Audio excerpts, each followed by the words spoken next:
भाजपा 2027 का विधानसभा चुनाव विकास बनाम विपक्ष नहीं बल्कि राष्ट्रवाद बनाम विभाजनकारी राजनीति के नैरेटिव पर लड़ने जा रही है।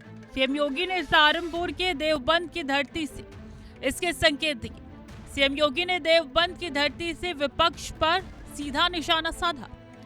उन्होंने फतवा, पलायन, दंगे और हिंदुत्व जैसे मुद्दों को उठाकर पश्चिमी यूपी की राजनीति में नया विमर्श खड़ा कर दिया है। बीजेपी इसे सुरक्षा और विकास का एजेंडा बता रही है, जबकि विपक्ष इसे ध्रुवीकरण की राजनीति कह रहा है। पहले हर बात को लेकर के खाना कैसे खाना है, इसके लिए भी फतवा जारी होता था आपके यहीं देवबंद से। खाना कैसे खाना है यह व्यक्ति तय करेगा जिसको खाना होगा, लेकिन नहीं, वह भी तय होता था देवबंद से। फतवा, पलायन और हिंदुत्व का मुद्दा।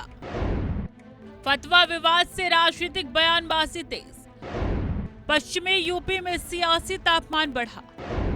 देवबंद से योगी का बड़ा संदेश। 2027 चुनावी रणनीति में नया मोड़। बीजेपी ने नैरेटिव को दिया आकार। विपक्ष ने आरोपों को बताया राजनीति। सीएम योगी के बयान के बाद सियासी बहस अब 4 बड़े शब्दों पर आकर अटक गई है। फतवा, पलायन, दंगे और हिंदुत्व। बीजेपी इन मुद्दों को कानून व्यवस्था और सामाजिक बदलाव से जोड़कर पेश कर रही है, जबकि विपक्ष इसे चुनावी ध्रुवीकरण की राजनीति बता रहा है। पश्चिमी उत्तर प्रदेश की राजनीति में ये शब्द अब सिर्फ बयान नहीं रहे, बल्कि राजनीतिक नैरेटिव का हिस्सा बन चुके हैं। एक तरफ बीजेपी ने सुरक्षा और पहचान के सवाल के रूप में देख रही है, तो दूसरी तरफ सपा और कांग्रेस इसे डर और विभाजन की राजनीति कह रही है। जमीनी सियासत में भी इसका असर दिखने लगा है, जहां हर दल अपने अपने वोट बैंक को साधने के लिए इसी बहस को आगे बढ़ा रहा है। आने वाले चुनाव में यही मुद्दा कितना असर डालता है, ये अब राजनीतिक समीकरण तय करेंगे। 2027 चुनाव से पहले सियासी हलचल तेज। सपा कांग्रेस नई रणनीति पर काम कर रहे। पश्चिमी यूपी बन रहा चुनावी केंद्र बिंदु। वोट बैंक राजनीति में बड़ी गर्मी। हर दल जमीनी पकड़ मजबूत करने में जुटा। इस पूरे राजनीतिक विवाद में सबसे बड़ा मुद्दा अब बयान नहीं, बल्कि उसका असर बनता जा रहा है।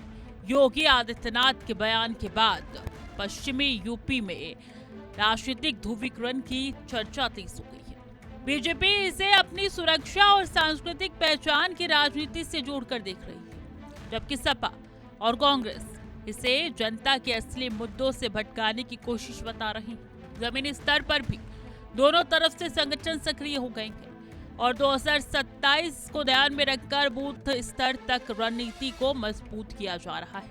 अब देखना यह होगा कि आने वाले समय में सियासत विकास के मुद्दों पर टिकती है या फिर बयानबाजी ही चुनावी एजेंडा तय करती है। मुद्दों से ज्यादा बड़ी बयानबाजी की जंग। राजनीतिक संदेशों में छुपा बड़ा चुनावी संकेत। सुरक्षा बनाम ध्रुवीकरण की बहस तेज। पश्चिमी यूपी में नई सियासी रेखाएं खींची। 2027 की तैयारी में सभी दल सक्रिय। जनता के मुद्दे फिर बहस के केंद्र में। फतवा, पलायन, दंगे और हिंदुत्व ये सिर्फ शब्द नहीं, बल्कि पश्चिमी उत्तर प्रदेश की बदलती सियासत की नई लाइनें बनते दिख रही हैं। योगी आदित्यनाथ के बयान के बाद बीजेपी और विपक्ष दोनों अपने अपने नैरेटिव को और ध्यान दे रही है। एक तरफ कानून व्यवस्था और सुरक्षा का दावा है, तो दूसरी तरफ ध्रुवीकरण और राजनीति के आरोप। इन दोनों के बीच असली सवाल वही है, क्या 2027 का चुनाव विकास के मुद्दे पर लड़ा जाएगा या फिर इन्हीं बहसों के इर्द गिर्द घूमेगा? अब नजर इस पर है कि जनता किस नैरेटिव को स्वीकार करती है और किसे खारिज करती है।